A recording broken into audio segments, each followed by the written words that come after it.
Olá, a paz do Senhor Jesus aos alunos da Escola Bíblica Dominical, bem como os professores também da Escola Bíblica Dominical. Eu sou o pastor Marcos e nós estamos aqui com mais uma aula da Escola Bíblica. Hoje falaremos da lição de número 3 e eu sempre desejo aos alunos aí, sempre recomendo, né, aos alunos ao assistir esta aula que possa estar aí com a sua Bíblia, né, a sua revista da Escola Bíblica Dominical, um caderno e uma caneta para fazer aí as suas anotações, tá ok? Vamos então aí para os nossos slides. Bom, aqui está, nós vamos falar hoje, a lição 3, falaremos de uma igreja fiel, né? Uma igreja fiel à pregação do Evangelho, tá? Vamos então aí.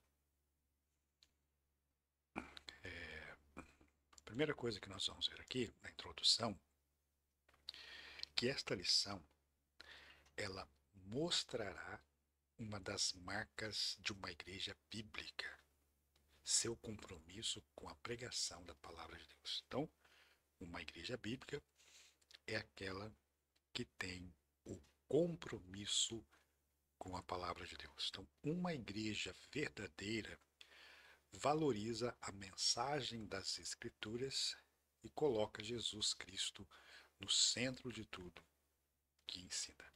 Amém? Então, irmãos, esta lição da Escola Bíblica Dominical que nós estamos aprendendo hoje falará muito, né, com aqueles que fazem aí o uso da palavra, aqueles que pregam a palavra, aqueles que ensinam a palavra. Amém? Então a lição vai mostrar para nós, através do texto, né, da Escola Bíblica Dominical, que a mensagem da palavra de Deus ela precisa ser cristocêntrica, ou seja, Cristo sempre deve ser o centro da nossa mensagem. Amém? Vamos lá então.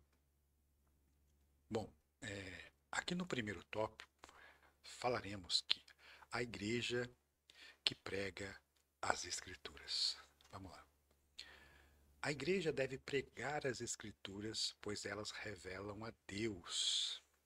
Quando nós falamos isso, irmão, que a igreja deve pregar as Escrituras, pois elas revelam a Deus, será que existe algumas igrejas que não pregam a Cristo? Será que tem igrejas que não pregam a palavra de Deus? Haja vista que sim, né? Tem pregadores que usam o púlpito da igreja, por exemplo, para pregar notícia de jornal, frase de para-choque, né? Usa o púlpito da igreja para contar historinhas, né? Outros, até mesmo, em vez de pregar, quer fazer ali o seu desabafo. Então, o púlpito da igreja não foi feito para isso. Amém, irmãos? Então, a igreja, ela precisa pregar sim, mas pregar o quê? A palavra de Deus. Pregar as Escrituras. Então, a mensagem do apóstolo Pedro é completamente baseada nas Escrituras e coloca Deus como centro. Está se referindo aqui àquele sermão que Pedro pregou, né, na descida do Espírito Santo, em Atos, capítulo 2, ali no Pentecostes. E qual é, então, o tema central da mensagem de Pedro?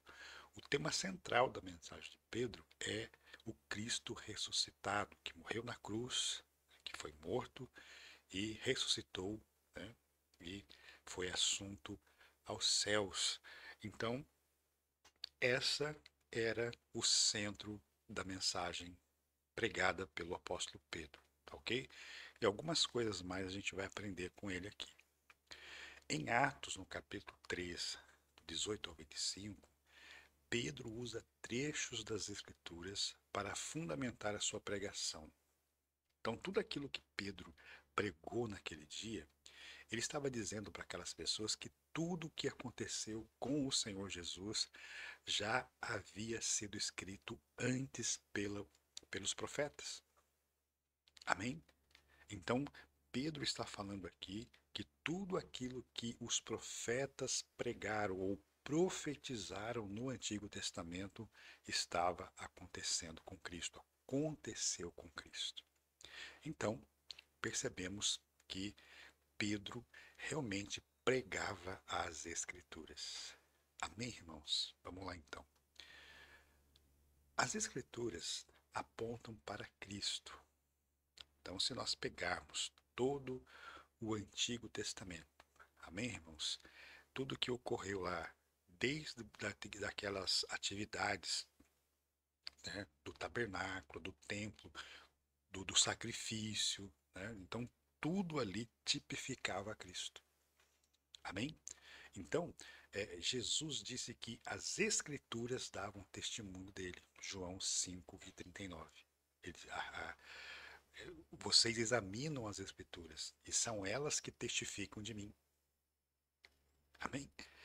Cristo é o centro da Bíblia. Ficou claro, irmãos? Então, que todo pregador da palavra de Deus, todo ensinador da palavra de Deus, ele tem que levar em conta que a sua mensagem precisa ser cristocêntrica. Ou seja, Cristo precisa ser o centro das nossas mensagens. Amém, irmãos? Por que é importante falar isso? Porque uma pregação cujo o tema central não é Cristo, é por causa disso que hoje não se converte ninguém em algumas pregações. Né? O pregador vai lá, prega até bonito, conta umas histórias bonitas, não é isso? Mas no final faz até um apelo, mas ninguém se rende a Cristo, ninguém entrega a sua vida para Cristo. Porque o que muda o coração da pessoa, amém, irmãos, é a palavra de Deus, cujo tema central é o Senhor Jesus Cristo. Amém? Então vamos lá. Bom, a pregação de Pedro, ela invocou o testemunho das Escrituras para mostrar que a rejeição de Jesus e sua morte não foram por acaso. Haviam sido preditas pelos antigos profetas. Amém? E então Pedro, ele faz aqui essas pessoas refletirem. Nós vamos ver aqui que Pedro confronta a eles com a palavra. Olha só, a verdadeira pregação também mostra o problema do pecado e confronta. Então, o evangelho, irmão, que não confronta o pecador, amém? Nós costumamos dizer que é um evangelho mamão com açúcar, né? Então, a mensagem da palavra de Deus, ela precisa confrontar o pecado. Pedro disse para aquelas pessoas: vocês são o culpado de tudo o que aconteceu com o mestre.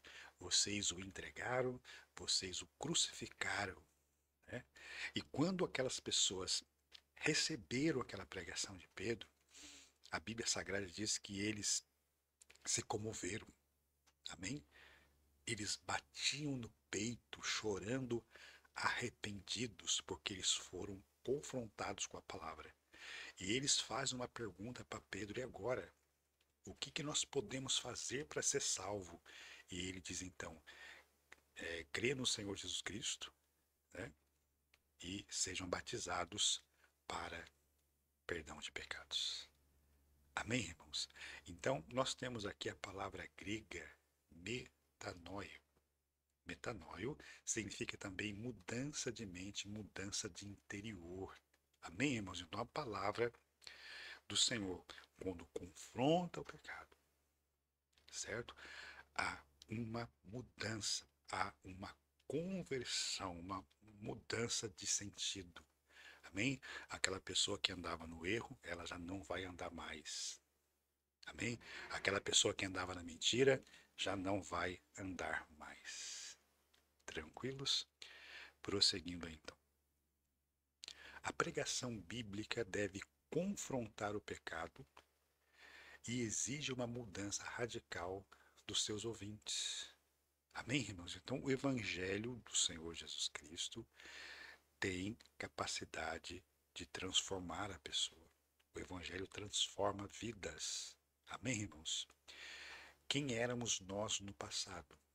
Éramos pessoas que andávamos destituídos da glória de Deus. Não havia nenhuma esperança para nós. Muitos de nós faziam coisas terríveis no passado. O nosso destino era a perdição eterna. Mais um dia a palavra de Deus confrontou o pecado que havia em nós. E esse confrontamento, né, que veio de encontro ao nosso coração, nos fez refletir, sentir a nossa miséria, sentir a nossa vergonha, sentir o peso do pecado que pesava em nossos ombros. Então houve, aquela oportunidade do arrependimento. Aí nós nos rendemos a Cristo, arrependidos dos nossos pecados.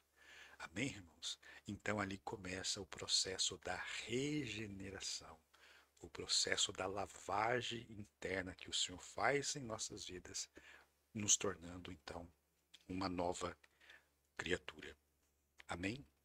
Prosseguindo, o que nós aprendemos aqui então no primeiro capítulo? Que a igreja bíblica fundamentada na sua a igreja bíblica é fundamentada na sua pregação nas Escrituras, que revelam Deus e testemunham de Jesus Cristo. Vamos lá? No tópico 2, falaremos que a igreja que prega no poder do Espírito Santo. Então, primeiro, a mensagem tem que ser cristocêntrica. Cristo precisa ser o centro da nossa mensagem, mas também a pregação precisa ser feita no poder do Espírito Santo. Que maravilha, né? Pedro estava cheio do Espírito Santo quando pregou a mensagem registrada em Atos. Um fato interessante aqui que eu quero destacar aos irmãos, que a Bíblia vai falar que no ministério terreno de Jesus, todos ficavam impressionados com a autoridade que ele pregava a palavra de Deus. Os apóstolos do Senhor Jesus Cristo pregavam com autoridade. Autoridade de quem? Do Espírito Santo. E a igreja do Senhor Jesus também, irmãos, precisa pregar com autoridade. Tem mensagens que nós ouvimos por aí que o pregador parece que nem ele mesmo acredita naquilo que ele está pregando. Prega tão sem convicção, né, irmão? Prega tão sem entusiasmo que às vezes não dá nem para acreditar naquilo que ele está falando. Então, uma coisa que eu sempre oriento aos irmãos que prega, você que ensina, ore ao Senhor para que seu ensino, para que a sua pregação, ela seja, primeiro, cristocêntrica, e segundo, que você possa ensinar, que você possa pregar com autoridade. Amém? Prosseguindo aí, Pedro e João fitando os olhos nele, né? Fixando os olhos vem do grego atenizo. Olha que interessante. Esse termo descreve momentos de revelação. Ou seja, quando Pedro fita os olhos naquele homem, Deus começa a mostrar a necessidade daquela pessoa. Então, olhos fixos aqui é aquele momento em que Deus revela a necessidade da pessoa. Isso é muito interessante, certo? Então, esse termo descreve um momento de revelação, reconhecimento ou atenção especial, geralmente ligados a acontecimentos divinos e milagrosos. Esse é um ponto importante. Amém, irmãos? Que nós, que pregamos a palavra, que ensinamos a palavra, possamos ter esse momento de revelação. Amém, irmãos? Aquilo que a pessoa está sentindo, aquilo que a pessoa está passando, seja revelado para nós e nós liberamos uma palavra divina para essa pessoa. Amém? Nós temos aqui que o apóstolo Paulo, cheio do Espírito Santo, também olhou fixamente para um homem paralítico na cidade de Listra e o curou. Olha que interessante. Fitando os olhos nele, Pedro, orou por aquele paralítico e ele curou. O apóstolo Paulo, também cheio do Espírito Santo, amém, irmão? Olhou fixamente para um homem paralítico na cidade de Listra e o curou. Em Atos 13:9, Paulo, cheio do Espírito Santo, fixou os olhos no falso profeta Elimas para o repreendê-lo.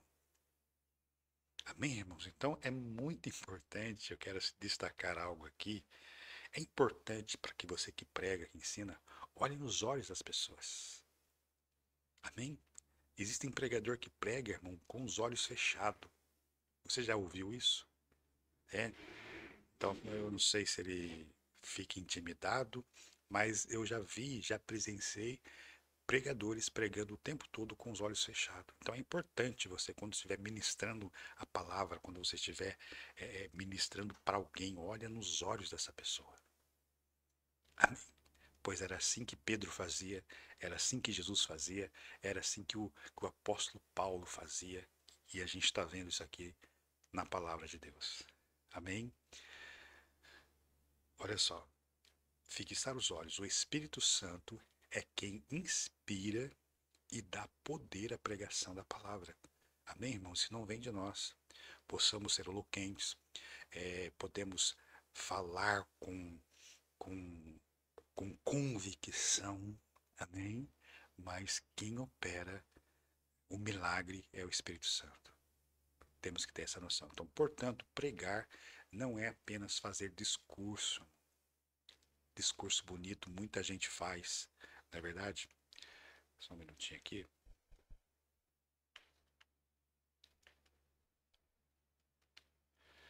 Então, discurso bonito todo mundo faz, né? Mas não é discurso bonito que salva as pessoas. O que salva as pessoas é o poder do Espírito Santo. Você pode dizer um amém? Glória a Deus por isso. Vamos lá. O Espírito Santo glorifica a Jesus. Olha só, Jesus disse que o Espírito Santo o glorificaria. O Espírito Santo nunca chama a atenção para si mesmo, mas sempre aponta para Cristo. Amém, irmãos? Então, o próprio Espírito Santo glorifica o Senhor Jesus Cristo. Então, nós temos aqui uma lição muito importante a aprender, né, com o Espírito Santo. Amém? Prosseguindo, na cura do paralítico na Porta Formosa, em Atos capítulo 3, lembra essa passagem? Pedro deixou claro que o milagre não aconteceu por seu próprio poder ou santidade, porque as pessoas ficaram impressionadas com o que eles fizeram. E Pedro chama a atenção daquelas pessoas. Não fica olhando para nós como se nós mesmos fizéssemos isso com nossos próprios poderes, não. Isso que está acontecendo aqui foi uma obra do Espírito Santo. Então, qualquer pregação que tira o foco de Cristo e coloca o homem no centro não é uma pregação bíblica. Amém, irmão? Que possamos fugir disso, em nome de Jesus. Vamos lá. O que nós aprendemos então aqui no tópico 2? Que a igreja que prega no poder do Espírito Santo tem mensageiros capacitados, mensagens inspiradas pelo Espírito Santo e glorifica a Deus. Amém? Só um minutinho aqui, irmãos, eu vou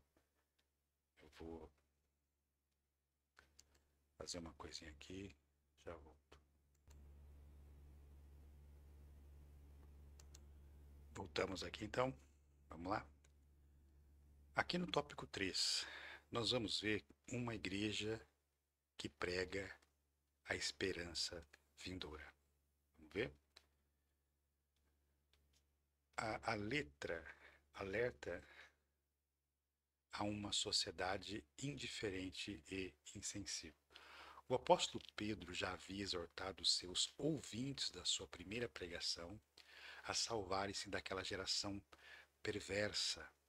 Amém, irmãos? Então, o que nós estamos aprendendo aqui? Que a igreja, ela precisa, né, orientar, a igreja precisa orientar essas pessoas que precisam se salvar dessa geração perversa. Então, é uma alertar a uma sociedade diferente e insensível. Então, a igreja precisa trazer esse alerta, amém? Irmãos? Orientar as pessoas que rumo, né, essa vida pecaminosa vai levar.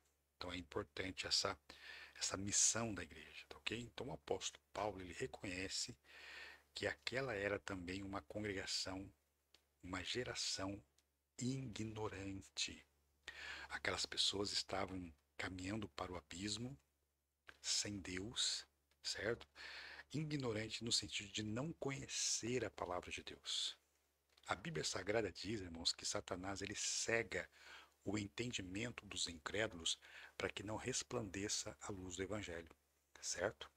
Então, para essa geração ignorante, outra coisa interessante aqui, irmãos, é que nessa sociedade onde o evangelho está sendo disseminado aqui, pregado, havia cultura pagã dos romanos, dos gregos, depois ela se une, né, à cultura greco-romana, que era uma cultura totalmente pagã. Havia cultos ali aos ídolos, aos pagãos, e eram feitos da maior forma de imoralidade possível. Então havia na prática da adoração aqueles ídolos, orgias, bebedices, né? Então, para as pessoas era interessante essa forma de culto, né? Dificilmente a pessoa ia, e eles faziam isso como se estivesse adorando a Deus. Então se percebe que aquela geração, aquela cultura greco-romana, era uma cultura pagã, pecaminosa, e somente uma pessoa cheia do Espírito Santo, amém? Uma pregação com autoridade do Espírito Santo ia tocar no coração dessas pessoas ignorantes. Não era uma cultura indiferente, insensível para a realidade espiritual. Amém? A insensibilidade às coisas espirituais é a marca daqueles que não conhecem a Deus. Era uma geração sem esperança. Essas pessoas que a mensagem da cruz deve ser pregada. Amém, irmãos? São para esse tipo de pessoas, né? Lembra que eu falei aqui que Satanás cega o entendimento dos incrédulos? Aí nós temos uma figura ilustrativa aqui de pessoas com vendas aí nos seus olhos, né? Então são para essas pessoas que precisam ser pregada a palavra com poder, com autoridade, sendo Cristo o centro da mensagem, essas pessoas vão ser tocadas por Jesus. Amém? Pedro deixa uma mensagem de esperança.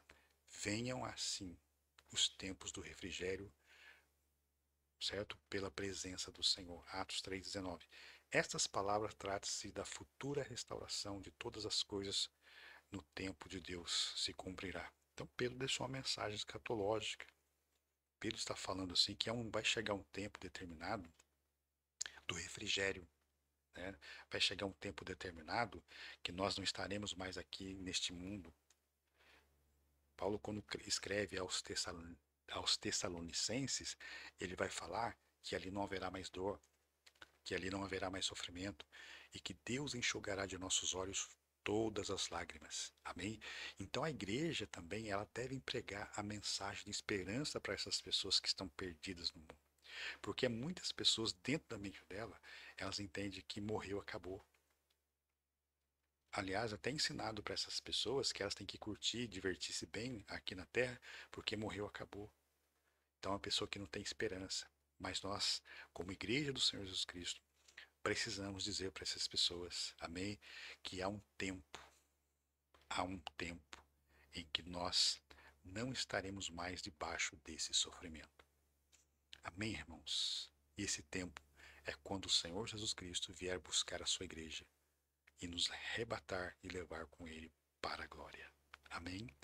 Prosseguindo aí, então nós aprendemos aqui no tópico 3 que a igreja que prega a esperança vindoura alerta uma sociedade indiferente à realidade espiritual, proclamando a promessa da segunda vinda de Cristo. E aí a nossa conclusão, tá? Então, vimos a grande importância que a pregação bíblica tem, como devemos ser fiéis na exposição do texto sagrado. Pedro, mesmo sendo simples pescador, com uma gramática e conhecimentos limitados, sabia expor com maestria as Escrituras. Assim como ele, devemos nos render totalmente ao Espírito Santo, sendo cheios dele, para sermos exitosos, né, no ministério da palavra de Deus. Uma igreja bíblica é uma igreja que vive e sabe expor as sagradas escrituras. Amém, irmãos? Então, nós chegamos aqui, né, ao final desta aula, né, e eu espero ter atingido aqui, né, o objetivo desta lição. Convido você para a semana que vem estarmos aí então com mais uma aula, tá? Deus abençoe a todos e fiquem com Deus.